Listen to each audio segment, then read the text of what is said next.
हेर्नुस् त हाम्री छोरीले कस्तो राम्रो रोटी पकाइरहेछ यी आटाको यी पिठाको यी यस्तो देखाइछ राम्रो छ रोटी हाल्न मन लाग्छ धेरै खाना बनाउनु कतिको रड लाग्छ एकदम रमाइलो हो रमाइलो भइरहेछ रमाइलो लाग्छ राम्रो जति मान्छे पाहुना आए पनि खाना बनाउन खुवाउँछस् त हो खुसी चाहिँ नि खुसी आगो हेर्न आएको कस्तो बोलेछ होइन गाउँघर हो नि गाउँघर हो क्या तर यहाँ बसेर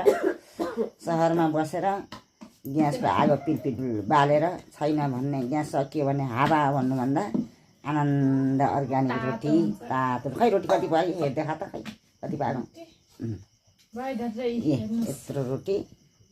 अनि कुकरमा के छ अरे भन् त मासु छ मासु के को मासु अरे